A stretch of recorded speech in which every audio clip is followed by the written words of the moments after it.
Okay, so this is the first of a series of videos that I'm doing for my students. These are quick refresher videos on civil rights, the civil rights period between 1945 and the early 1960s. Okay, so the first thing we're going to talk about is what conditions were like for black Americans in 1945. So, at the end of the Second World War, America emerged from the war as perhaps the only power to be wealthier and more prosperous and more economically powerful than before entering the war.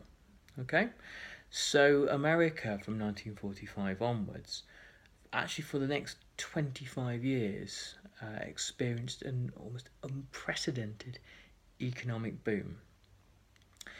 Americans of all ethnic backgrounds had greater expectations of life at the end of the Second World War than they obviously had done during the Great Depression.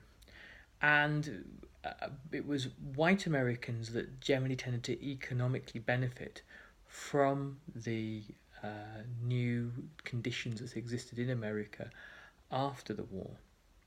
And black Americans were largely excluded from this. It didn't stop them having enhanced expectations. One of the reasons that black Americans had enhanced expectations is that they had served during the war. Many black men and women had served during the war, and black Americans had worked in America's munitions factories. They had benefited from better rates of pay in manufacturing industries. They had migrated once again, as they had done during the First World War, to America's towns and cities, particularly those with war industries, shipbuilding, aircraft building.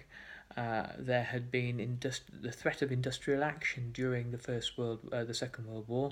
There had been the threat of strike action if war industries hadn't been desegregated, and finally enough pressure was put on President Roosevelt to desegregate war industries.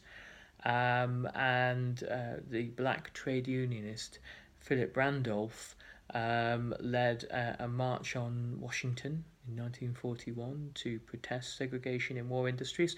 So black Americans were able to do higher skilled, better paid work. This in itself led to walkouts of white workers in shipyards in places like Alabama.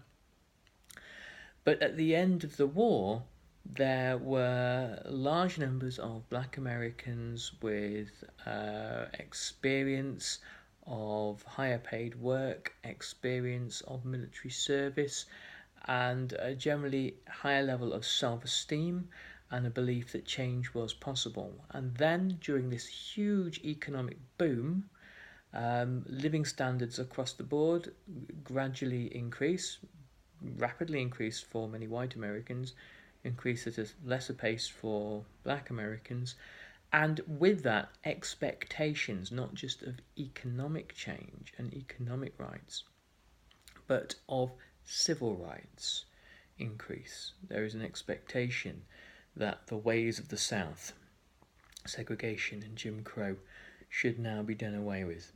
Also, black Americans had been fighting against Nazi Germany and, of course, Imperial Japan to racist, fascist regimes where racism was codified within the politics of each regime.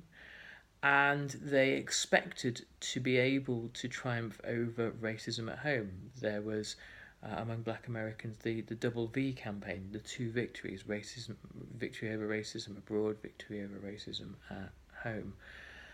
And America in the post-war era wished to present itself as a bastion of freedom in the world. Particularly as the Cold War began, it became important for America to appear to be carrying the torch of freedom, and segregation in the South was a barrier to that.